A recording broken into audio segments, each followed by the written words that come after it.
what impro brings at its best, and it sort of makes no difference whether it's trying to be funny or not funny, is the joy of the ensemble. Hello everyone, I am Ronan Hatfull, and today I'm going to be speaking to Oliver Senton about his work with the School of Night and improvisation and how it intersects with the worlds of Shakespeare. And I'm also going to be asking Oliver about his work as an actor within the Red Not Dead series. And also talking to him about how improv works in the kind of modern era of lockdown theatre as well. So, hello, Oliver. Hi, lovely to Would see you you. like to introduce yourself? Yeah, sure. So I'm Oliver Senton. I'm a professional actor, and I've been an actor for nearly 30 years. Um, my career has been extremely varied, from the highly alternative to work with Ken Campbell, which we'll talk about, but also with other people like Helen Chadwick and Steve Hoggett and Nigel Charnock and some amazingly alternative people. And also, I've done my time with the RSC and in the West End and my bits and bobs of telly and radio and all of that sort of stuff. So, quite a wide range. And these days, also, I do a fair amount of teaching in drama schools. In one particular drama school, that's improvisation, but in all the others, it's been either classical or specifically Shakespearean modules. And apart from that, I improvise with the School of Night. I used to improvise with Showstopper, the improvised musical. I was a founder of both of those groups, but Showstopper I sort of put to rest. Yeah. 5 years ago now, maybe. Um, so very, very varied. I live down in Kent now, outside London, and looks like we both have sunny days today. Yeah, yeah. As I was just noting to you before we press record, I'm currently wrestling with a step ladder due to the windy conditions in Newbury, Yeah. Berkshire, which is where I am. But it's fine; it's secured. Um, yeah. Okay. Well, thank you. Thanks, Oliver. I'm really we for the viewers' context. Me and Oliver have been kind of speaking since I think it's 2018. We first got in I touch. suppose it is. And I suppose one other thing I should add to that biography, just in the context of this talk, is that my experience of Shakespeare is also very varied. So I've done my RSC stuff, and I've done theatre in the beautiful Regency Theatre at Bury St Edmunds, but Mm. I've also done Shakespeare in prisons, and I've done it with children, and I've improvised it.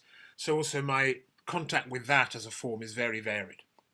And that's why I think this is a really interesting conversation for us to have. I mean, yeah, we'll obviously start by talking about your work in improvisation, but the fact that you've had that varied experience, that's well, I was going to say that's unusual to have had that wide kind of spectrum of classical work and then work Mm. within the improvisation sector. But perhaps you'll correct me on that, because in some ways it seems to me, having read about the origins of the Shakespeare's Globe, and then finding out more about how comedians and improvisers actually have worked within kind of what you would call kind of classical Shakespearean performance.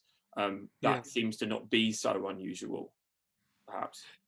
No, and I think one of the things that people outside the industry rarely understand about an actor's life is that even if you make a living, as I've been lucky enough to do, you're still at the mercy of going where the offers are. Yeah, So you go where the paid work is, and you end up doing a wide variety of things a lot of the time. I'm also lucky in that I love a challenge. I love impossible or stretching things, and I've worked with some wonderful people who've enabled me to do massive, challenging things. But to some extent, actors, as ever, are at the mercy of the market and of opportunity. yeah. Well, maybe that's something we can talk about like a little bit later on, because I'd love to hear your take on the industry, and especially in relation to lockdown, and how you what you think the place of improvisation is in lockdown theatre, and where you think it will be once we, fingers crossed, get back to live performance. Yeah. But let's start with the School of Night. Could you just talk to me a little bit about how it began? how that initiative Yeah, came. absolutely. And if this, chip in if there's any questions because it might be a bit long.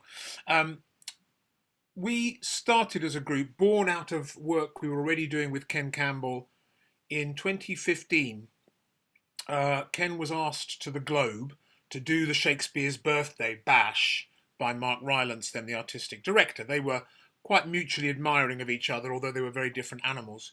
Yeah. And so we did a show called Shall We Shog, which was an assembly of all kinds of. There was an improvising group from Newcastle and another one from Liverpool, which had just been formed, and then there was a third one which was a fresh team made for the event from London, and they did kind of Shakespearean theatre sports. Because when Mark asked Ken to do this gig, Ken said, "Yeah, I don't mind doing it as long as I don't have to actually do any Shakespeare." Because he wasn't very keen on that. Mhm. So indeed, that's what he did. I think the only genuine piece of Shakespeare was when Mark came on and did the advice to the players as a sort of special guest spot. But everything else was improvised. Because Ken was involved in impro way back in the day with Keith Johnston and all of those guys when he was at the court in the 70s. But then he'd gone off and done other things. And he'd kind of come back to impro in the last years of his life. He just created this group in Liverpool from a workshop he'd done there called Farting About in Disguises, which is a quote from Peter O'Toole, who once said that acting is just putting on funny voices and farting about in disguises. And so we had these three teams at the Globe competing in sports. And out of that, mainly from the London team, although some from Liverpool, because the Newcastle group were kind of their own thing. The Improbables? Not sure. No, no, that's anyway, whoever they were kind of an existing company. So this group grew out of the Shall We Shog session. We started doing gigs, improvisation gigs with Ken around London, and also it was coming up to the 50th anniversary of the Royal Court, and we started doing gigs there called Decor Without Production. Because in the beginning of the Royal Court, they used to have a thing Mm. called Production Without Decor, where they do cheap productions with no costume or sets. And this, of course, was improvised, but we had whatever set was there for us that week or that month. So it was called Decor Without Production. We did two of those upstairs, and then we moved downstairs and did a number of monthly gigs down there. So we're doing that, as well as doing gigs like at the British Museum and Apples and Snakes at the BAC. And it was really interesting because we were already developing into quite a strong group there. And it would get a bit annoying because we go to Apples and Snakes, and of course we weren't as good as the really good poets, but we could be as good as the ones who weren't so good. Do you know what I mean? And Yeah. it would annoy them a bit, understandably. So we gigged around, and in 2006 we went to Edinburgh with a show called In Pursuit of Cardenio. Mhm. Um, at this point, Ken's enthusiasm, because he was a serial enthusiast, was John Michel's book Who Wrote Shakespeare. Really, really good book, I think, because he's very even handed with all the authorship theories. He kind of gives them equal weight to begin with and then dismisses them if there's no evidence, but he treats them quite objectively. And with like to that, Kenner got really into the idea of the School of Night, which I think comes in at number 4 in John's book. The original School of Night, for those who don't know, being a group gathered around Walter Raleigh and Dr. John Dee and the Wizard Earl of Northumberland and a few other people who would gather, sometimes called the School of Atheism, who would gather and talk about the circulation of the blood, or astrology, or astronomy, sorry, and various scientific and poetic ideas, and also talk about poems and stories. The authorship theory comes in with the fact that the guy in the corner who wrote it all down was this son of a glovemaker from Stratford called William Shakespeare. Now, the dates don't, really add up and all the rest of it, but that doesn't matter. What attracted Ken was the idea of a sort of occult underground group who could make up anything, right? So that became the idea that the School of Night was this, almost underground improvisation group who would improvise in any form, musical, poetic, dramatic, or of prose, right? Yeah. And that was the idea. So we went on doing gigs out of this Cardenio thing. So we did the Cardenio gig. The School of Night was born out of that in 2006. And then at that stage, when Ken was alive, he was an amazing man. He was a great theatre maker. Again, for those who don't know Ken Campbell, the great Betty Bourne, the performer, once told me that the three great alternative directors in Britain in the 70s and 80s were Lindsay Kemp, Burkoff, and Ken. Right? Those were the three maverick geniuses, not in the mainstream. Mhm. Um, so we started doing these gigs with Ken, but at that stage, it was, as he once said, asking us to do the impossible and shouting at us when we got it wrong. Right? We were sort of his performing monkeys or performing dogs, whichever's better. I don't know. Um, and that was okay because that was the format, and we were still quite young. We were like, yeah, okay, it was sort of borderline bullying, but it was also terrific. And we, of course, always got the audience's sympathy because he'd shout at us and berate us, and they always loved us because if we got it wrong, we were failing magnificently, you know. Feel better. Um, Yeah. and then when Ken died in 2008, so we hadn't been going that long, like a couple of years after that Edinburgh. And initially, because of what a force he was, our reaction was, "Oh well, that's done now. We'll put that to bed. That was lovely while it lasted," kind of thing. Do you know what I mean? Yes. We did a couple of things to commemorate his death. But then we started thinking, well, how could we do it? Maybe there were five members at this point: myself, Adam Megiddo, Sean McCann, Dylan Emery, and Josh Darcy. And we thought, what we need is someone to be Ken, to be the goader, as we called him, right? One who prods you and pushes you on. So we called in Alan Cox, who I knew because Alan and I had both played the lead role in The Walk, which was a 24-hour play cycle, which we'd both done for Ken, first Alan and then me. So he came in, but then, of course, because he's the same age as us and he's not Ken, we developed a much more fluid way of goading the show. We kind of step in for each other and push each other because we were a group of a peer group, you know, and Yeah. it didn't It's quite make interesting. sense anymore. So the Mm. dynamic completely changed, and we started doing all kinds of lovely, lovely gigs. World Book Day at the British Museum. We did a Beckett special at the German Street when they were doing All That Fall. Um, Lovely theatre in Denmark, whatever gigs we got really. And we started going to Edinburgh again in about, I think this would have been 2011, must have been 11, 12, 13. We started going to Edinburgh again. Mhm. And the idea of the show then was that this show was about, we used a tagline called Summoning the Muses and Raising the Dead. So the idea that we could draw words out of the ether and produce the hidden words that the greats had written: Milton, Chaucer, and Shakespeare. Shakespeare became more and more significant at this point, partly because it's a hook. We all know, nudity and Shakespeare are the two surefire hooks to get people to go, oh, I might like to see that, right?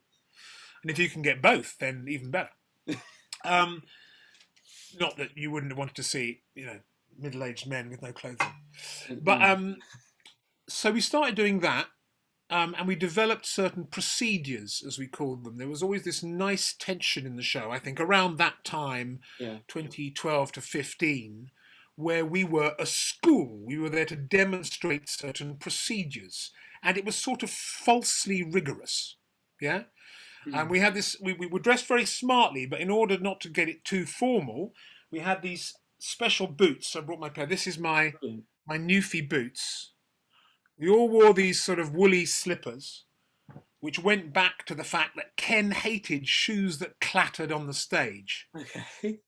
As distracted by noisy feet was a thing. That's a So, great and point. we also wore tea cozies on our heads, right?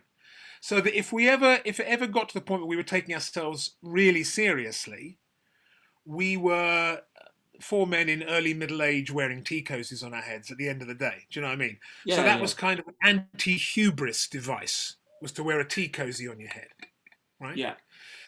So we'd start doing all these strange things, like we had a Chaucer procedure. There was a Milton procedure, which was a specialism of mine.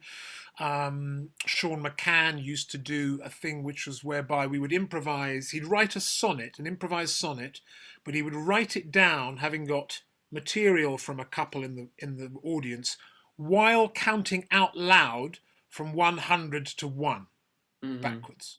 So he had to write the improvised sonnet. So it's a real kind of right brain, left brain kind of game there, which out of our group, really, only Sean could do, to be honest. So there are all these fun procedures. We developed different procedures for fairy tales, for poetry, and then more and more, the second half of the show would become a Shakespeare play. Not the whole thing, obviously. It would be only be about half an hour. So we would ask the audience if they wanted comedy, tragedy, history, or late romance. We'd get a we get the title at the end. I think we might get the name of the protagonist and a setting, country or whatever for the beginning, and then we'd start to do this play, but selected scenes. And what the part of the joy of it for me is that we all knew a fair amount about this stuff, and we could leap in if someone went out of iambic, for instance. We could leap in and say, you'll have heard here, ladies and gentlemen, this is a passage we know that where Shakespeare handed it over to Middleton because he was a bit busy. That you'll have seen it comes into, or if it got really jazzy, maybe it was late Shakespeare, or if it was very regular, it'd be early. If there was a neologism, the great thing is if someone stumbled on their words and said a word which in our world doesn't exist, we could pretend that that was an Elizabethan neologism and go, ah, yes, Frantu is a reference about blah, blah, blah. So this kind of quasi-academic framing of the thing. Mm. Because Ken's bottom line, is this still okay? This is I think fascinating. Yeah, yeah, yeah. okay, good. Ken's bottom line was all about impro was always it's only worth doing if it's as good as a rehearsed piece. Or he used to say sometimes better than a rehearsed piece. Mm. It's like if you can't get it that good, go and put the work in and rehearse, right? So there was never a desire to make it something that was um, obviously comic. I mean, it will be funny because it's ridiculous, and ultimately, of course, it's probably impossible. But then now and again, you'll get a scene or a passage where people go, "Oh, oh yeah, that's kind of it. That's kind of Shakespeare," right? Yeah, Which it's yeah, not, of course. But if you're in the zone, you're trying to get to that thing. It's in the attempt to get to that thing, yeah. not to throw up your hands and say, "Oh, it's ridiculous. Let's just arse about and have a laugh." Do you know what I mean? But to really Totally. try and get the thing. And I think I saw you said that you went back to the Fringe 2011, 12, 13. I was there in 12 and 13 myself, and I'm pretty sure I saw you in 2012 because for some reason in my head I connect it with the Olympics, which was happening at that time. Okay. So I Yeah, yeah, remember that, and obviously I was an undergraduate at the time, so with not the knowledge that I would go on to to go into academia, yeah, but I remember really enjoying the tone that you're talking about, that highbrow lowbrow clash. I think it's really interesting what you're talking about, Oliver, in terms of costuming yourselves. That's something I think that is bears relation to people like the Reduced Shakespeare Company and the Shenandoah Shakespeare Express, who both costume themselves with Converse trainers, and then right. kind of a version, a modern kind of anachronistic version, but a version of doublet and hose. So Yeah, it's this kind of fleet footedness in Shakespearean adaptation, modern performance and I think that's kind of reflect that the costume actually reflects the performers and the kind of the pace that they want to engender within the audience. But as I say, I always found that the fact that you were comedians, but you were talking in this academic register, that was a really attractive register to me. I'm interested. I mean, I'm thinking of specific games that you played in the show, but mm. I'm interested in how you used those procedures to, in a sense, to build up to the kind of more full length Shakespearean Yeah, improvisation. I mean, I'm also thinking, as well as Milton and Chaucer, I remember that you sometimes would use Pinter, and as you said, you mentioned Beckett, and there was Edgar Allan Poe in there as well. And I'm just interested in how you kind of use those as gears that you go through to get to Shakespeare. yeah. Yes, because it was like the the Shakespeare part we refer to as ascension. You know, again, these kind of smoke and mirrors kind of things to go. This is the big one. When it wasn't necessarily the hardest thing we were doing. You know, Mm. Milton is really hard. Dante sonnets are fiendishly hard. We didn't do those very often, but there were other things that were much harder if you know your iambic, if you've already got a certain basis of knowledge there, you know. Um, Yes. but as far as the Shakespeare was concerned, there were a few things we used. We'd always try and gauge it in terms of that audience and where we were and so on. There was a good thing called time travel object, where we would ask for an object from someone in the audience, a mobile phone often, or something, and then talk about it in Elizabeth in blank verse. So that would be a kind of straddling point from going, if I was an Elizabethan who stepped into this room and I saw your phone, then how might I describe this? Knowing nothing about it. This is the important thing. I think not knowing what a mobile phone is, not knowing what a phone is, not knowing what electricity is, Ah, yeah. right? So Interesting. without the knowledge that the audience has, how would I phrase it within blank verse? Because we made a choice that we wouldn't do anachronism, Okay. right? And that would there's slippage for that. You can't be too strict about anything in improv, or it gets too rigid, right? But if you're asking for a setting at the beginning of the play, and someone says Waitrose in Kirkcaldy, you're like, we're not, you know, we might adapt that and say it's a cattle market in Kirkcaldy, Sure. right? So yes, you take this just as freely do blank verse and go, here's some blank verse about a random object, and that would be a way into it. And we might sometimes also do an introductory sonnet a la Romeo and Juliet to set up, because what that helped us with as well was to set up the themes. And it's also a kind of team warm up. It's like a huddle before the match almost as well, Yeah. to kind of get your brains together into this thing. So we do that. Um, what else do we do to warm up for that? I mean, also sometimes do, because we'd throw it up in the air, because I suppose we'd inherited this from Ken, that Ken never did the same thing more than twice. That was the thing. He'd get bored and go, right, I've done that. Move on now, right? So we might say, let's do the Shakespeare play over the whole hour, but then we'll take a break. So, like in the middle, we might do a précis, or a what's happened so far in the play in a different form, in the form of a different playwright, say Tennessee Williams, or it might be. And then often between the fourth and fifth acts, because we'd be thinking always in the five-act structure more or less, we do a poetic setting on the themes, where we'd have three or four chairs, depending on how many of us there were. Each chair would belong to a different poet chosen by the audience. So you might, and there'd be a variety. So you might have Wordsworth, E. Cummings, and Pan Ayres, say, or something, right? And the fourth person would tap people's shoulders, so they'd have to move around, but those chairs would speak through separate themes from the play to sum that up. So Mm. at the same time as you're giving people the story and the characters, you're saying this play, which we're saying has always existed, but in fact which we're making up now, what's it about? What are the underlying themes of it? Just to highlight the content beyond pure narrative. Mhm. So sometimes we put stuff with it between the scenes as well to Mm. highlight that. Does that make sense? Yeah, it does. It makes me think also of, obviously improvisation is a huge industry at the Fringe now. You can't But it was move. just, but it wasn't then. That's really Exactly. been starting. Showstopper first went in 2008, Yeah. and there was really nothing. So it's about 10, 11 that it's kicking off. Yeah, no, no, and absolutely, and I was gonna say, yeah, it's now you can't move for improvised Dickens, improvised Bond, improvised Yeah, almost everything. everything. Yeah. I remember I spoke to the comedian Lucy Porter, and she at the Fringe a couple of years ago, and she was talking about how like younger performers that were coming up, almost in a way like kind of you have to diversify your CV, were doing solo stand-up shows. They were part of sketch duos or trios or Yeah. whatever teams, but they were also in an improv troupe.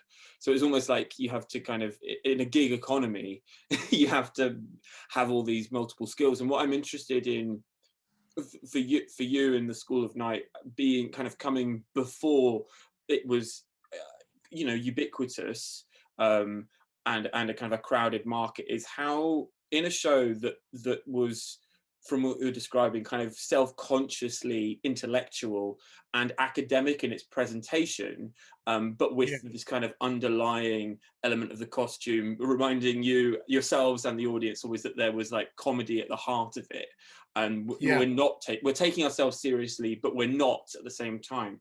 How I think it's clear to me how that appeals to what I would call like initiates, like Shakespearean initiates, or more generally kind of theatrical and literary initiates. Because you yeah. say about, we were this kind of, that you had this poet, this poet, this poet, this poet. But what was it about the show that you think made it have broader appeal? Because it's unlikely that every audience member that stepped into your room would be aware of each. They might have an awareness of one of those writers, or two or three, but you, having seen the show a Yeah. couple of times, and rhapsodes as well, which we can get into, you were drawing on a huge canon of literature. So I'm interested in, I suppose, what you did to make it have crossover appeal. Um, Um, yeah, that's a really good question. First of all, there is the level of the ridiculous. That it's four or five men spouting long words and titting about, right? So there's sure. that, but it's not chaos, and you can sense it's not chaos. Also, it attracts the curious, the people who Ken would have called the seekers, people who want something different and that has a process that's looking for something, right? So it would attract that. Edinburgh was a great place for it, actually, because we got quite a lot of curious Americans and all kinds of people, and an older Scottish audience as well. We got people who weren't necessarily a typical Edinburgh audience, whatever that is, but we got we got a really good mix there. I think also in the element of improvisation is the fact that even if you're not someone who has read the same books as us, because you're getting content from the audience regularly, that gives the audience for any improv gig ownership. Yeah. Oh, I was at the one where I remember there was one. There was one we did. Oh, this for the Chaucer procedure. We would ask for the ancestor of someone in the audience. Is anyone who got a famous ancestor? And it would become the engineer's Tala, whatever it might be. Okay, and you discover amazing things. Oh, I was there the day it was Robert Louis Stevenson's great great grandson, or whatever. Do you know what I mean? It was not every day. It was always interesting, but sometimes you go, "Wow, it's that day." So from that, or that was the day when someone asked them to do a Stockhausen backing to T.S. Eliot or something, and it was a complete car crash, Mm. but done with conviction. Or whatever it is. So that ownership is always there in improvisation. And as long as you're watching improvisers who are taking the offers on with commitment and Mm. not being ironic or going, oh, this isn't going so well, as long as they're really doing it with commitment, then that's a joy. That's a joy for you, even if you've never heard of whoever the writer is supposed to be. So there's a number of reasons there. It's also interesting, I think, because what that you. I'm thinking back to my own experiences of seeing the show and the various kind of, I saw School of Night in 2012, and then I saw Rhapsodes, which I don't know if you want to give some context of what Rhapsodes is before I. Yeah, so Rhapsodes came a Yeah. bit later when I think after that sort of period up to about 2015, we were all kind of working together, but there were different desires within the group, as in any group, right? Because there were some of us who wanted it to be something that really was a process, an ongoing process, more exploratory, perhaps leaning more towards the esoteric, but still Yeah. fun. And then there were people who wanted to know what's the show, and that its entertainment is slightly higher up the agenda. So just different balances of the same things, really. So Rhapsodes was a format going back to the rhapsodic competitions of ancient Greece and Rome, whereby two people usually would compete for the laurel wreath at the end of the show. And they would do various games, some of which, we'd already done in School of Night, and some of which were new. But also the difference with Rhapsodes was they went much more into folding in the content from previous procedures into the later stuff. So the Shakespeare play would try and incorporate whatever had been in the Chaucer piece, or in the you spoke about Poe and Pinter. That was Sean and Adam mostly who did that, and they used to do a Poe and Pinter procedure. But Mm, whatever arose from the audience, they'd try and keep folding in. So right. that was also a change they made to that. So they did that again a few times, and I did guest once or twice, but that was mainly um, Sean and Adam, and then later Alan a little bit. Thank But it you. was usually a two-hander, usually just a Yes, two-hander. yes, yeah. I saw it. I saw that show. I want to say, I had three times Right. with Adam and Sean each time, and I wanted to bring up. So thank you for giving the context of it. I wanted to bring it up because my personal experience as a viewer, having seen, as I say, School of Night in 2012 when I was an undergraduate, and then Rhapsodes, I think three times in the space of 2 years when I think I had started my PhD by that point, and therefore at that point had much, a kind of a much deeper knowledge of Shakespeare and literature in general. But what stood out to me that was consistent, despite the years that had passed, was that one of the great successes I think of what you do as a company is the immediate thing that's really striking is how are these people creating these kind of linguistic constructs that sound reasonably authentic, very authentically, Yeah. like the original text upon which they're basing it. I mean, I think I say reasonably because I'm sure there are people who would come and be like, oh, that they missed an iambic beat there, or they missed. And I mean, I don't think the vast majority of your audience were like that.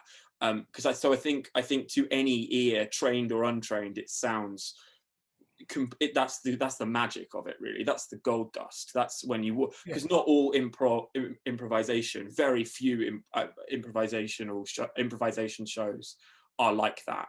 I've seen other improvisers who have a similar kind of ingenious approach to drawing on tropes and playing with genre, but I've not seen that level of linguistic dexterity and attention to detail in the way that I've seen with the School of Night and Rhapsodes, and that's why you've I, got that reputation. Um, I had but a can I say I had a fantasy at one point that if we could get the grant or just the time to go away to a cottage or something for a week or two, to actually spend time to think, okay, can we distill now? You could do kind of like make Shakespeare and Marlowe, but can we now? What's Lily? What are the tropes of Lily and yeah, Fletcher and Massenger? And go, could we do that? Could we oh, that would figure be. out what makes Yeah. all of them up? Be amazing.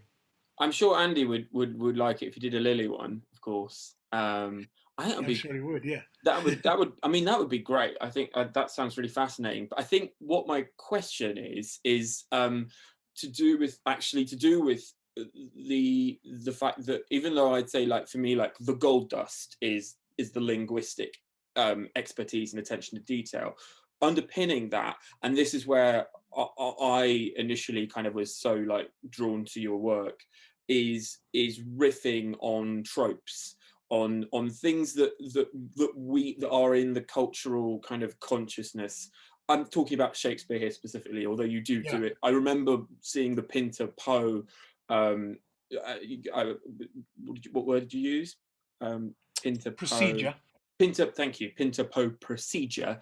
And I've read quite a lot of Pinter, but I've not read all of Pinter, and I've read Poe when I've done modules that have had Poe on it. But whatever you managed to do, you conjured the atmosphere of those writers, which I think is, so what is it that you're doing in those moments in terms of drawing on kind of the way that those writers are infused within the cultural consciousness? Like, what? Yeah. Yeah. Some of those things go right back to In Pursuit of Cardenio in 2006, Mm. where we were looking at certain elements. So there's a scene we call the Boring Lords scene, which is the opening scene of a play, and the Earl of Essex and the Duke of Gloucester have a chat about what's going on, right? But the challenge of that scene is you can't be too interesting because you don't come back much. And Yeah. if you're too interesting, then you've got it wrong. You've got to be there to give information which is pertinent to the plot without making yourself too interesting. So that was one of the formats we experimented with. There's the hairbrushing scene, of course, the Desdemona Amelia kind of trope that is there. There's comedy is always a thing. So there's the tavern scene, the bawdy tavern scene, Yeah, with lots of double entendres and so on. the kind of And then there's the rustics. the kind of full staff and how type scene. Yeah, the Right. boar's head, yeah, absolutely. But Yeah. also, there are elements of that in Measure for Measure and a couple of others. Not Measure for Measure, Cool. yeah, Measure for Measure, Pericles, Yeah. you know, the taverns and brothels kind of thing. Always bawdy, lots of elaborate double entendres. Right. There's the rustic comedy, or the drop your trousers and go Welsh option, as we used to put it, which is where we'd say the thing is. So Ken had this one of these games he'd play in which there was always a grain of truth and a grain of mischief, which is that the low comedy scenes were never meant to be funny. They were meant to make you look forward to the serious bit that was coming next, right? So we Oh. do those rustic comedy scenes and do our best to be deeply unfunny. And if the audience laughs, you have to leave, and another actor takes your place. You Okay. know, so Yeah. it is all that sort of. I saw him shrovetide, and by me to a heavy twig he wore upon his brow, if twig there ever were. That kind of thing, right? Right. Which I think was probably very big in the RSC in the 1980s. Sort of that sort of when you'd always have to mime a penis for a cock joke and that kind of stuff. Uh-huh. So the more obvious and crude, the better. But of course, people still laugh at the crudest of humour. So that's part of the fun of that game, is people piling in and out and replacing each other. Yes. Um, Flighting and quibbling was another one, of course. Flighting being the exchange of insults, the exchange of elaborate insults, which I now know, interestingly, from another thing I've been doing, goes back at least 1,000 years to Norse Greenland society, right? The whole, it's your mama, it's the New York gangs, it's all of that. It's still with us in the playground. So there's flighting and then quibbling, which is more aristocratic wordplay, not necessarily insults, but playing on words, Okay. double meanings, and so on. So, oh, and there was one we didn't use much, was lovely, which is called Sensitive Boys by River, Stream, or Rill, Okay. which will probably be better suited to pastoral plays by other writers, perhaps. But you get some of it in As You Like It, a little bit in some of like Henry VI sitting watching sheep, that kind of thing. Sort of pastoral contemplation of the world that's raging elsewhere, Yeah. where you're in this kind of rural a location with a gurgling stream, but bemoaning your existential lot. Yes. So there's a few examples. So some Mhm. of those building blocks were there from Ken time, right? Right. And then as it went on, the other thing we did is that we sat down at one. I don't know when this was, many years ago, and said, okay, how do the 5 acts work? What's he doing in each? So we could more or less say we'd certainly have one scene from each act, and more if we had time. Be like, what is that? What are the building blocks of the 5 acts? So like 4 and 5, 1, 4, and 5 are quite easy. 2 and 3 is trickier to define because 1 is set up. 4 is an interlude of some kind, of pulling away from the main thrust of the action, and 5 is tying everything up. Mm.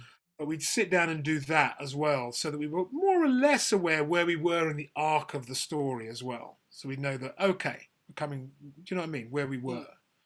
So there was overall meta structure, and then there were various building blocks along the way. Interesting. And I'll pick on the Boring Lords uh, Yeah. example because it's the first one you brought up, and it made me think of what it is that you're doing with a, for want of a better word, trope like that, in terms of getting the audience to recognize immediately what it is that you are not parodying but like riffing atop. I don't know if that's a good metaphor. If you agree with that metaphor, of almost like a guitar kind of like Riffing atop. I like riffing. riffing If atop. you're the guitar riff and Shakespeare's the bass line, you're almost kind of, I don't know if that's quite, but what I'm interested in is That wouldn't be. how, when you say boring lord scene, Yeah. not only do I think of Shakespeare and plenty of scenes in the history plays, especially Mm. the Henry VI plays, I also think of the Star Wars prequels, or many scenes in Game of Thrones. That's good. Yeah, Um, yeah, so I want. absolutely. I mean, Star Wars is I think the Star Wars prequels, like the Phantom Menace, it's the ultimate example of what do we want? What do Star Wars fans want? Um, Aliens sitting in large halls talking about the Trade Federation and their tax refunds. I'm being a bit Yeah. flippant and silly, but yeah, No, but that's it. That's it. that's That's what we totally want. it. So I wonder That's how it. much you are, and I'm not saying that like everyone that comes to your shows has got a deep knowledge of Game of Thrones, Star Wars, and Shakespeare, but I wonder, and I remember in the Rhapsode show, even though it wasn't built into it wasn't anachronistic because it wasn't built uh, into the show itself, Yeah. the production that Adam and Sean were creating. But I remember at one point Adam, in the kind of the frame of the meta theatrical frame of Rhapsodes, when he was speaking as himself, he made a reference to you know and it was a joke that I saw used across other shows at that point, around, it had been around 2018, where it was Shakespeare, and Shakespeare's history cycles are basically Game of Thrones, and Adam made reference to that, and it was really, I found that really interesting because it immediately I got the sense, okay, so now the audience understand, we have this shared cultural shorthand. So I Absolutely. wonder how much the using a trope like the boring lords scene, in doing so, not only are you drawing on the examples that are from Shakespeare of that trope itself, but also the way that that trope is kind of permeated through subsequent examples of pop Yeah. culture. Yeah, absolutely. As a footnote to that Game of Thrones things, actually, it was very useful recently. Myself, Alan, and Joseph Chance, who was the later member of the group, we did a gig up in Leeds for the launch of the Holbeck, which is Slung Low's headquarters theatre company, and because we were in Leeds, we really played on that heavily because you're like, here's three, posh Southern guys coming along to perform for you in this very kind of working men's club, drag acts, fire eaters, and us, right? Right. So we went in very much on the House of York and House of Lancaster thing and paralleling that to Game of Thrones because it's very useful. It's very Yeah. useful, and of course, it's George R. R. Martin has said it himself, so there it is.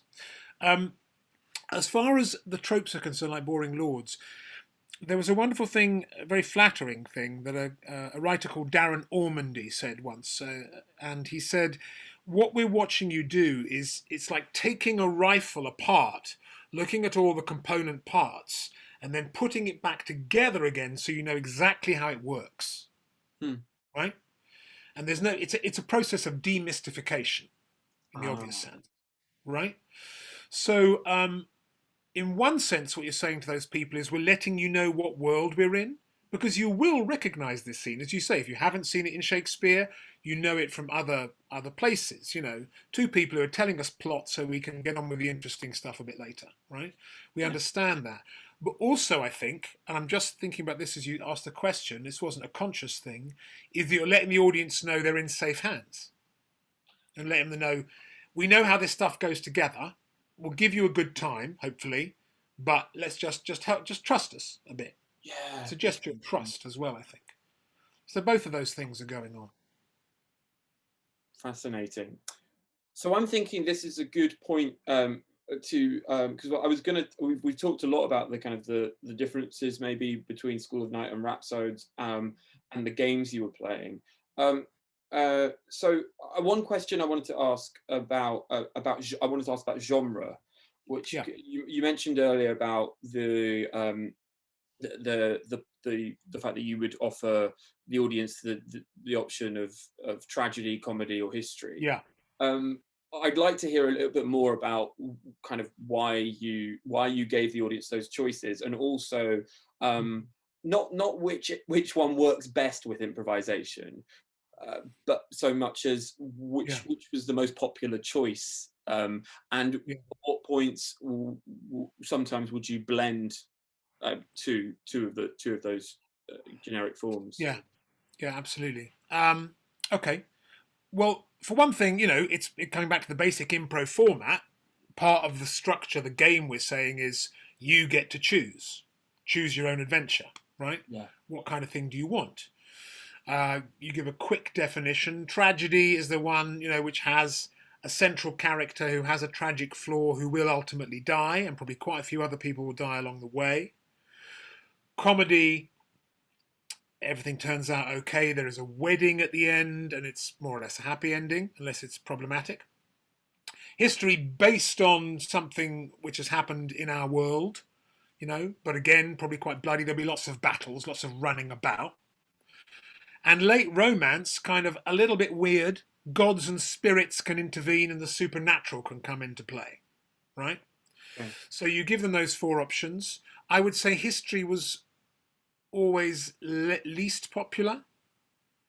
Hmm. After that, romance, and then tragedy and comedy depended. But you had some comedy was popular at the time, but then there were some audiences that definitely wanted tragedy. They wanted violence, they wanted darkness, so they'd choose that as well. You know, Yeah. uh, yeah.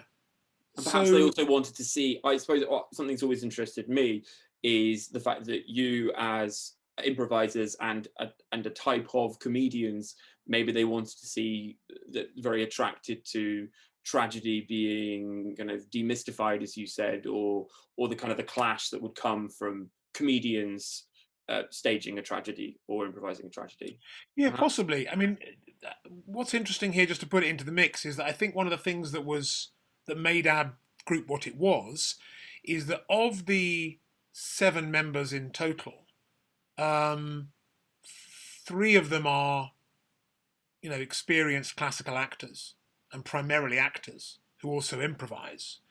Right. And then you've got, Sean, who's just this extraordinary, brilliant performer, and Dylan as well, who's also a multi instrumentalist and incredible brains.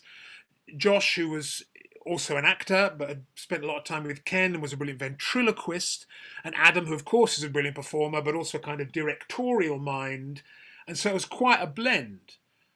Mm. None of us are really comedians as such. I'm not No, saying yeah.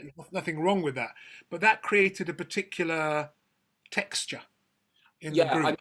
I use Yeah. that word partly because I wonder whether that's how I'm thinking of a fringe audience here specifically. I know that's not by no means the only audience that you performed for, as you've Oh no, sure. described, but I wonder in that instance if that is what a fringe audience would go in assuming you were a version of.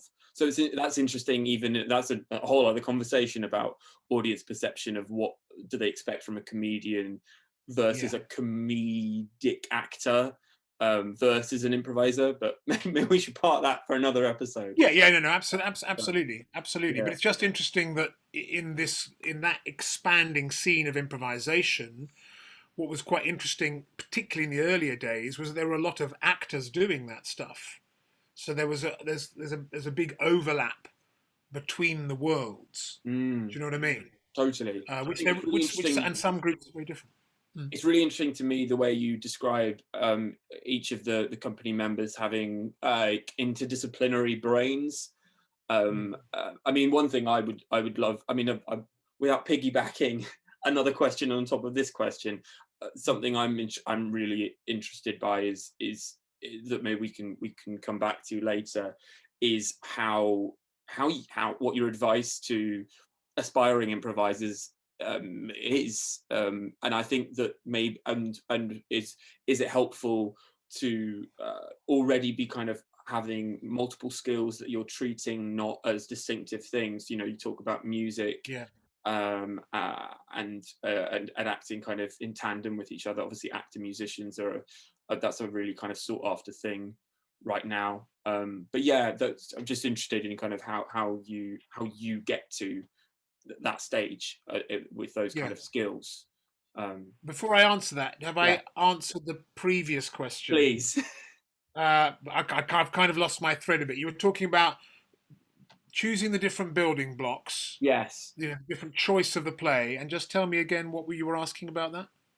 I was interested in terms of what proved kind of most popular for you in terms of genre selections from the audience, Yeah, and how the two sometimes intersected with each other, how two genres might yeah. play with each other. All Okay. four. So as I was saying, comedy and tragedy quite even, but then when you're improvising, again, you can't stick too tightly to the hoops you'd have to jump through to say, right, this has got to be a tragedy, right? There are four or five people on that stage giving you the offers their brains and spirits are coming up with, and you've got to go with those offers, obviously. So you would often get hybrids. I mean, there are a lot of revenge tragedies. You know, Right. most of the tragedies would end up with multi-body pile-ups. Uh, Partly because that was a fun thing to do. Sometimes, particularly if you're doing like a wild or late night gig and you had lots of young people there, then you'd go in for kind of the bloodiest death, and you would literally end up with a pile of corpses on stage at the end of the stage, end of the play. Or you might, in a history play, you might also have a bloody messenger competition. You know, Yeah. have somebody who can come in and delivering the news from the other side of the battlefield, but in the bloodiest and most convincing way possible. Well, that also used to go down very well with the predominantly female audience at the Shakespeare Institute. That was always very good. That one. Oh, really? Yeah, yeah, we've been there a few times now. Yeah. Um, so yeah, it would be a bit fluid. Do you know what I mean? So Mm. you might be in a comedy, but then somehow, because what you're trying to do is make the narrative make sense, always make the themes tie up, and sometimes you go, this has got to be okay. I think a god has to step in and solve this, who's been maybe been mentioned a few scenes ago. So suddenly a comedy veers into romance territory because the supernatural has become part of its world, you Hmm. know. Hmm. So it enters into that. Or you've been in a comedy, but it hasn't been that nice. You're like, oh, are we kind of going into sort of measure for measure here? You know, and sometimes, the first three acts, you go, basically those first three acts were Macbeth, you know, not with the names and stuff, and not consciously, just that you've done, a king who commits murder and pays for his sin, you Yeah. know. So you'd set out with a straight offer and you try and stick to it, but it's impro, so you only know what the show is when you've finished, ultimately, you know. Uh, Brilliant. And the other thing I was just interested in, I suppose maybe an easy way to ask this question is what your top tip would be to kind of young aspiring improvisers, especially I think on language and how Yeah. you practice and kind of and flex those skills. Yeah, it's interesting. Actually, I'm doing a session. The school is doing a session with the for an SDF on Monday. Actually, well, it probably won't be Monday by the time this goes out, but in a few days. Mm. And we're concentrating very much on the building blocks of language because I'm finding in my regular teaching that is certainly poetic awareness and literary awareness is shifting as it always does. And I've got to the point now where I don't teach improvising Shakespeare as part of a longer course because I've got to go back and start with basic genre before I can even get to that. Do you know what I mean? Mm. So, what advice would I give? I the real key to impro is the group. I think that's the really bottom line. All the groups who survive and who do the best are the ones who like being with each other and work together a lot. You know, Showstopper used to meet every weekend unpaid for at least the first 6 years we were together Right. because we liked working together. And when people say, how did that show get to be so good? You're like, it's time, it's practice. There's no mystery to it. And the School of Night also, we were a group who had a particular chemistry that worked very well at a certain thing, who had been gone through a trial of fire together with Ken and emerged from that. And that's kind of what tests it. So the real problem is if you're an improviser who has no one else around you with whom to work, Yeah. right? You can improvise alone, but it's very, very difficult because the other people are the lifeline. If you're ever in trouble, the Mm. other person steps in and picks you up and carries on the next offer. So if you don't have a group you can be part of, then you need to try and find that group. And how do you do that? Well, the usual way. You go and see gigs and you go to workshops and you try and meet people, Mm. but you can't force it. That's the awful thing about chemistry. You know, when it's there, grapple it to your heart with hoops of steel. But if it's not there, you can't create it. Yeah. You know what I mean? Yeah, it's. I mean, I'm thinking of my own experiences of having done a bit of improv in the odd Shakespeare play, and it's where you need to. I suppose it's where you need to find others who don't have fear as well. I think that's something having watched you guys perform and other Yeah. improvisers. You can tell. I mean, and you can tell when improvisers in a show kind of pull back, and that doesn't mean that I'm sure you haven't felt fear on stage at Oh, points in your career. no, absolutely. Yeah. But I think, and it's a really kind of hard thing to quantify, but it's where I suppose you're not you step on the stage and you kind of you don't worry about if you're going to make an idiot of yourself. If you make an Yeah. idiot of yourself, then you acknowledge that, and that's why I find what you're talking about, when if somebody makes a mistake in a School of Night show, you then kind of use it, you then you pass it off as, oh yes, this was Yeah. this is an archaism, or something that's now kind of not in our parlance. But yeah, that kind of, I think, finding others who don't, and it's a particular kind of fear, I suppose, as well, like stage fright, or forgetting your lines, seem to me to be different types of fear to the kind of fear we're sort of talking about here. Yes, they are, and of course, still when I teach young actors, less than it used to be, but a lot of them are still terrified of improv because they don't have the security of knowing what they're about to say and do. Yeah. You know, it's a different world. And when people talk about using improvisation in the rehearsal room for various exercises, you're like, yeah, that's great, that's a tool, but that's not improvisation in the sense I mean it. That's rehearsal. Mm. Find your truth, right? And that's fine. So yes, that fear can be a very real thing, but you can only lose it by feeling. Well, you never lose it. Actually, you never lose it. What it's about as an improviser training, and all the you know improvisers of any knowledge out there will know this, is that you've got to get to the point when what is a mistake? What does it mean to be a mistake? Or what does it mean to be a fool? All you do, in the words of Yoda, is do or not do, right? Yeah. So that's the place you're trying to get to. And of course you fall out of it. And of course the voices in your head come back to you and go, oh, that was terrible, or why did you do that? But that's when, if that's when, with a really experienced troupe, like when I was with Showstopper as well, your fellows see that and they step in and they take the next line. Mm. They can see you retreating upstage, always a classic sign of loss of confidence. They will come in and take over for you. You know, Mm-hmm. but you're trying to get to the place where you're going. All there is stepping off the cliff and walking across the invisible bridge. If you don't step, that's the only fundamental mistake there is. There's only not doing anything. You know. Yeah. I, But I that wanted. takes a lot of that takes practice and regular practice as well. It's these things that I don't improvise live at the moment. Well, in the last year, of course, not very much at all.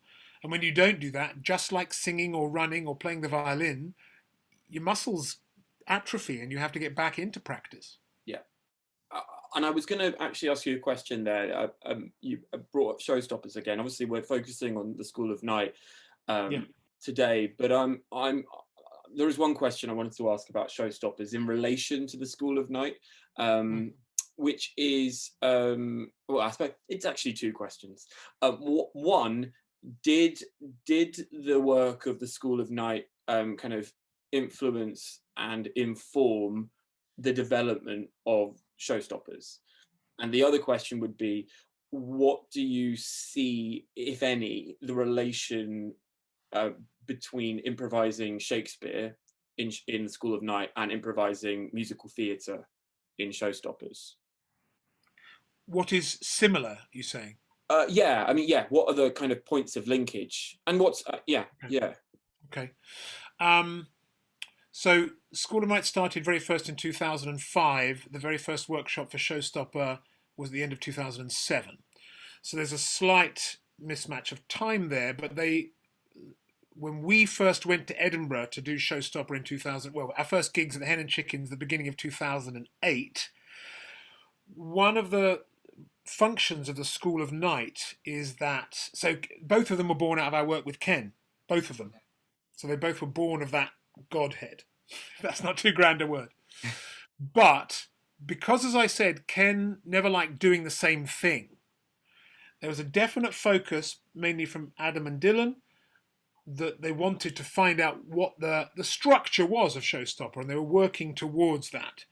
So, but Ken was a force in the room. So if you turned around and said to Ken, "This isn't for you, Ken," this, then heaven help you in terms of how his retribution might have formulated itself, right? So Ken was in the room to watch the early Showstoppers, but School of Night was his thing. That was kind of his leeway. He could do what the hell he wanted with that, hence the performing monkeys, right? Yes. But then Ken died shortly after our very first Edinburgh, literally a couple of weeks after our first Edinburgh. Um, so then Showstopper went and did its own thing, and as I said, School of Night lay fallow for a bit and then also found a different path of its own. But they both came from our work with him. So I would say two things about the connections between the shows. One is, because of the Ken connection, it's that thing of saying, this has got to be as good as a rehearsed piece. Hence the Right. fact that Showstopper is a fully improvised show, but the calling of the director and the numbers of the show and the practice and all that means that it, what's to say? It's not always the same, but it has a format. It Yeah. has a timing. It has it's thousands and thousands of hours of practice have gone into that. So that idea of really wanting to make it as good as possible, that scrappy is not good enough.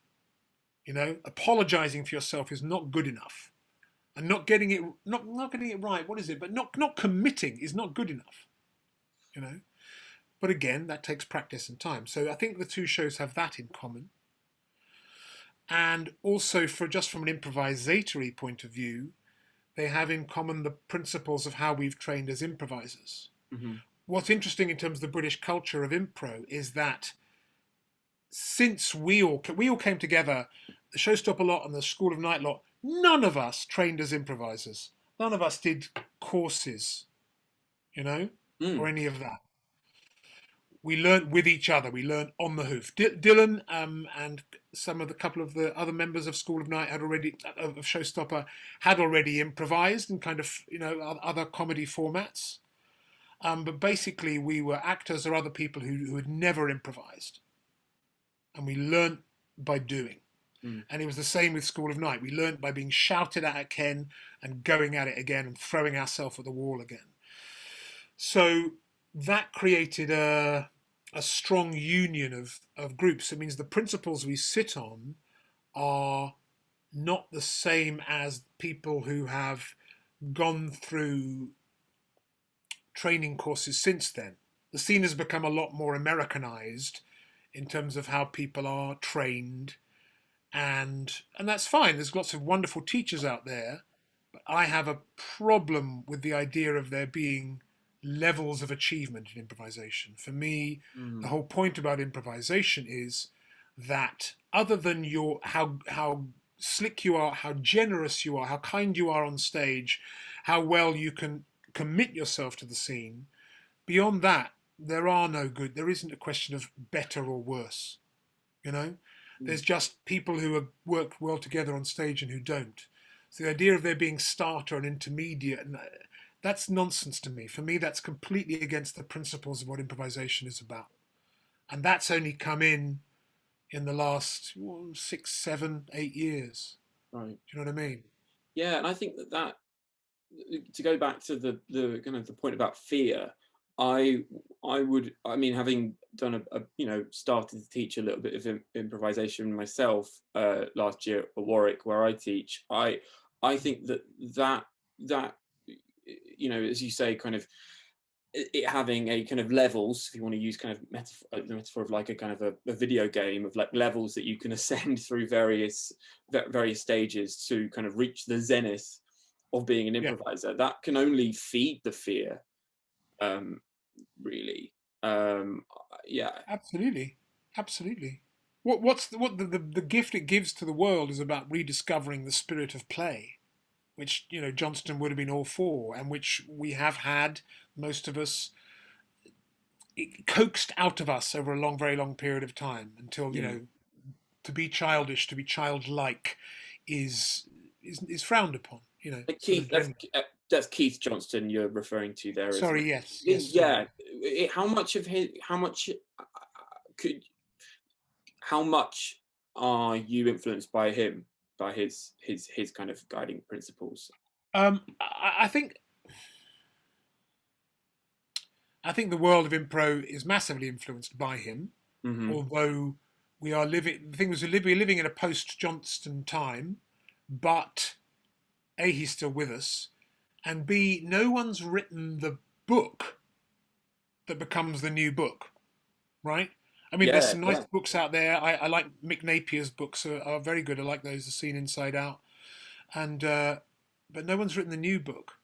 You yeah. know, I mean, that book was well, the main one we used at yeah. work this year. Yeah, The other person who's quite rightly been put back in her rightful position is Viola Spolin, who is really that's really where it kicks off. A yeah, generation before Keith Johnson, her working with inner city kids and developing structures for them, which then her son Paul goes on and starts applying more to theatre and actors. yes, She's an extraordinary. I heard her daughter talk at a. I was at a conference about applied improvisation in New York, August before last, and I heard her granddaughter, sorry, talking about her, and that was kind of amazing. And going, no, this is the fountainhead, really, is Viola Spolin, you hmm, know, for modern improvisation. But no, Johnson is still massively influential, I think. But partly because he hasn't really been superseded in yeah, terms of a starting point. yeah. You know what I mean? Yeah, I do. I said earlier that I would like to talk about your work as an actor, kind of outside. I'm sure we could talk about that, a lot more. So maybe, and again, another episode. But maybe one thing I'd like, especially kind of given our focus on Shakespeare and the fact that we were talking about kind of looking at unearthing lost or kind of Yeah, underread plays, yeah, and that being kind of the drive behind the pursuit of Cardenio. Um, yeah. how Do much you say Cardenio? Do you say Cardenio? That's interesting. you say Cardenio, I say Cardenio. Let's call the Yeah. whole thing off. I know, Sorry, no. sorry. I Carry think on. I might have been Americanized through hearing about the lost story of Cardenio, which is in the Reduced Cardenio. Shakespeare Company's radio show. Okay. Forgive my American slip No, there. no, it's fine. It's fine. No, Sorry, I interrupted you. no, it's all good. So I'm interested in your work within Red Not Dead at Shakespeare's Globe, Yeah. and how it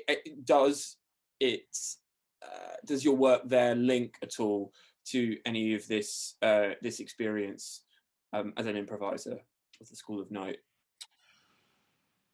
Yeah, yes, it does. It does because you work so quickly in Red Not Dead. I mean, just very quickly for those who might be listening and don't know, Yeah. the actors have got their scripts maybe a week, maybe only a few days beforehand. You don't, and then you turn up on the day having read the play, but there's no staging, and you put it all together between like 10 and 3 or 4. You stage the whole thing in the Wanamaker now, in the old toy theatre as it was. And you do a reading script in hand of the play.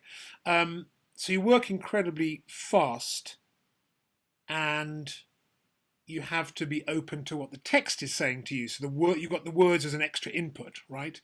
And you're going, oh, okay. Often you won't know what it means straight away. You might not have time to unpick it. Mm, Although when you've done a number of them, you trust the fact that even on the times when you think this makes no sense, it will make sense to the audience. It always does. Even when you don't know what's going on, they often do better than you do because they're seeing the whole thing in 3D and all of that stuff. So you learn to trust that. And also in the actual reading itself, I would say, although in rehearsals as well, you're feeding off. It's that thing of being completely in the moment and feeding off what the person just said, how they said it, where they are, and also, of course, where the audience is, because you're trying Yeah. with Red Not Dead to stay very much eyeballing them, acknowledging them, their presence, and doing that as well. So that also is a level that you're improvising as you go along. So yeah, of course it's different because you have the map of the words to go through, and you're on for four pages, and you never stop talking, or you don't talk at all, or whatever it is. So you've got pointers there, but in terms of interacting with the language, in terms of interacting with the other performers, and interacting with the space and the audience, all of that comes in there. All of that comes in. Because one of the things I've certainly learned from improv over the years is not to worry about the small stuff, Mm. you know?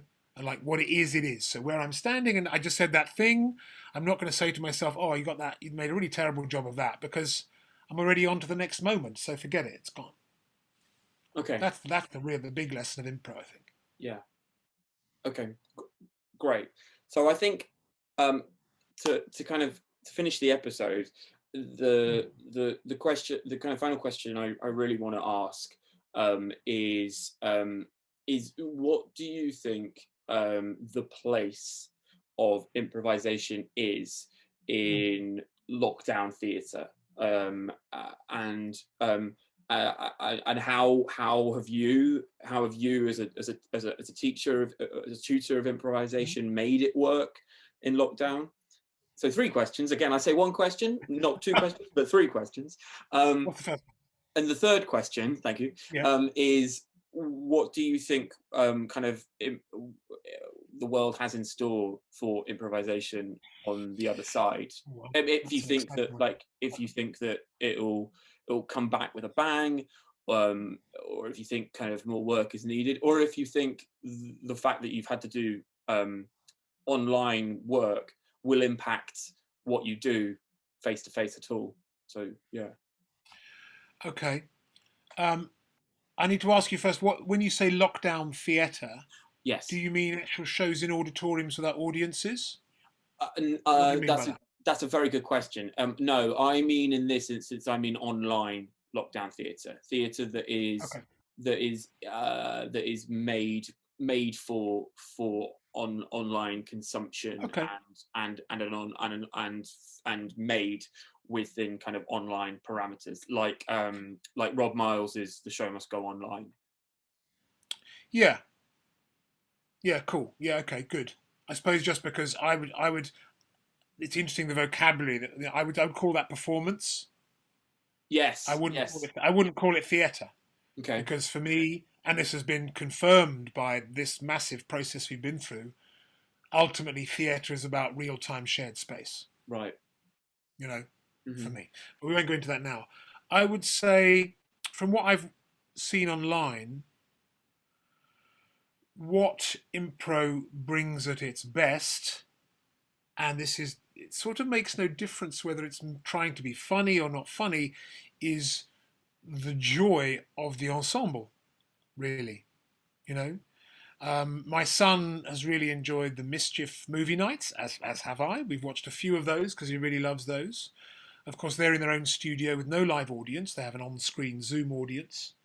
And what you're watching is really lovely people having a great time, which they're sharing with you, sharing their mistakes, sharing their embarrassment, sharing their victories. Mm. And that's very real because actually the process of falling and picking yourself up again is essential in that sense to watching the process on screen. Because if it was uh, a straight, no, it's not true. You do get sympathy from a straight play as well, but watching the groups ups and downs together is what really makes it work. Whereas watching isolated screens, you're one further step away from sharing the space because none of you are sharing space, you know? Yeah. Um, and so then what we engage with is the writing, the story. Um, People can still, stumble, and that's okay. That's human. I think one of the great things that's come out of Zoom is that we are much more accepting of people's technical challenges. And that's something I hope stays. Like things like dyslexia and managing three or four things at once and just finding that, screwing your head up. That Mm, I hope that's a tolerance which has grown and which I hope will expand beyond this time, right? absolutely. Is to be a bit more forgiving of the time it takes everyone to get to grips with stuff, right? So that's come out of watching things. In terms of teaching, and I only really taught online. No, I did a few little things actually, but the last couple of months has been the most intense bit because in the autumn term I was still teaching in the room up to the end of November. Yeah, same. Um, I've noticed that my primary concern in my classes is making sure that everyone's okay, right? Because Mm, I'm switching on screens and I got people who got blankets on because they're not that warm. I'm not sure if they've eaten that well. A couple of them have to look after their kids at home. I'm like, okay, we're going to have some fun today. We're going to open up our minds. We're going to hopefully set our brains some challenges with the improvisational exercises or scenes we're going to do. But at the end of the day, I want to know that in this hour or 2 hours or 3 hours, you're maybe just feeling a little bit better towards the end, and that the I always like to look after people in the room, but that's gone way up the agenda in terms of mm, teaching online, right? yes. Yeah, so that's kind of the big thing from that, I'd say, and I'd love to think that I would take that into the room. I hope it's always been in the room, but maybe that will be bigger in my consciousness in the room to say, are we all okay? What was the third question? What do you think the world has in store Oh for yeah. impro? Well, that's a that's an amazing thought, isn't it?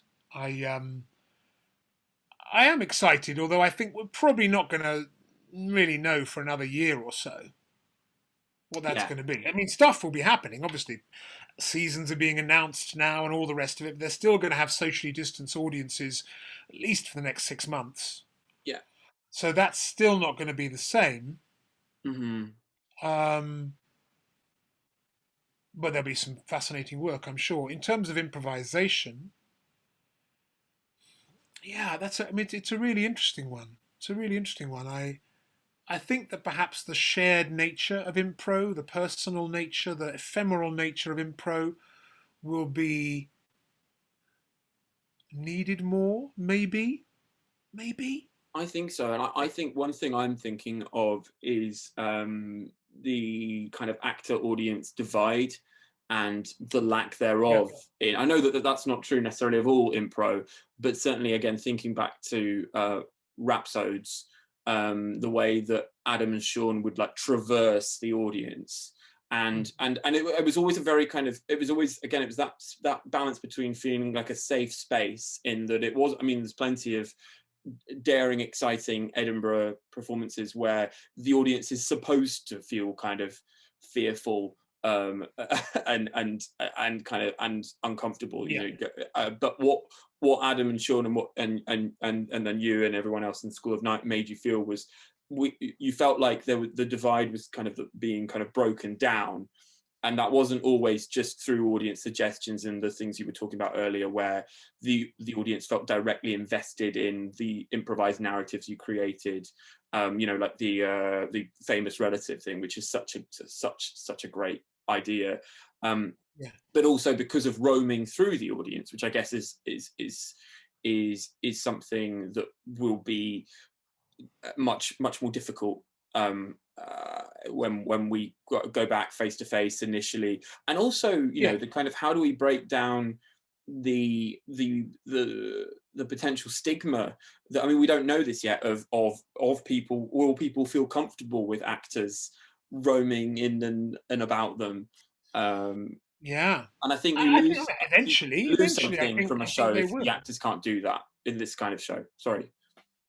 No, eventually they will. Eventually they will, and you'll be Yeah. gauging that as you go along.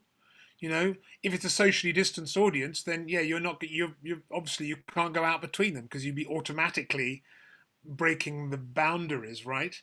Yeah. So it will be a question of what happens when we start introducing non-socially distanced, audiences as they were in a year or whenever that is. How will people feel then? Mm.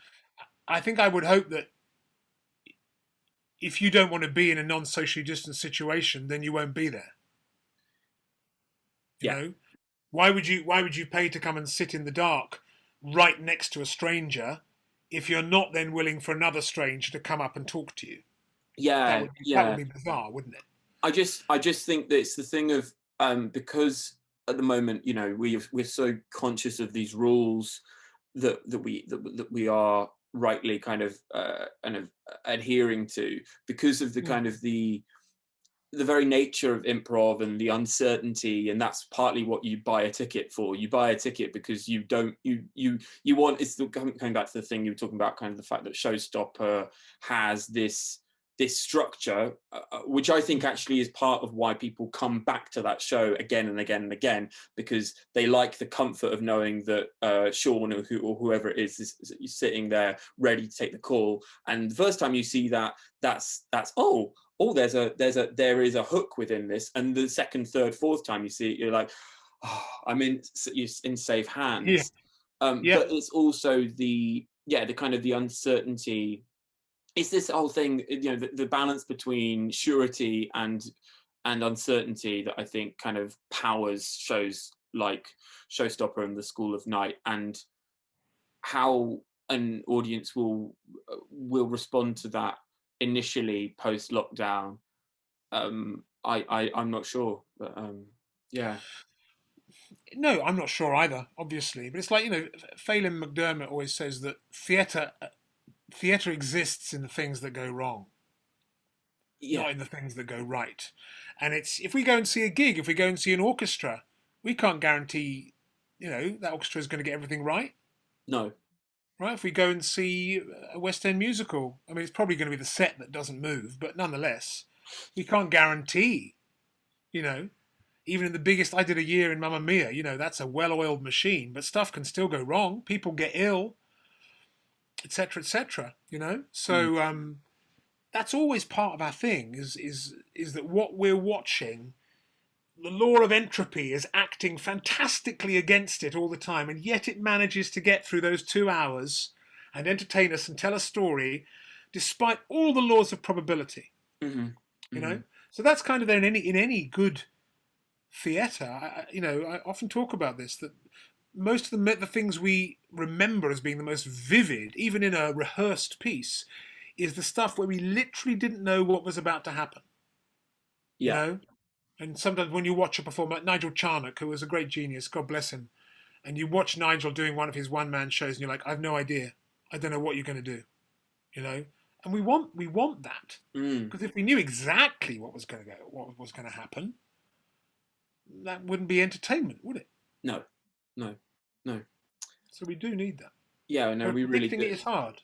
I think we do, and I think also that the kind of that tightrope we're talking about here feeds into that balance between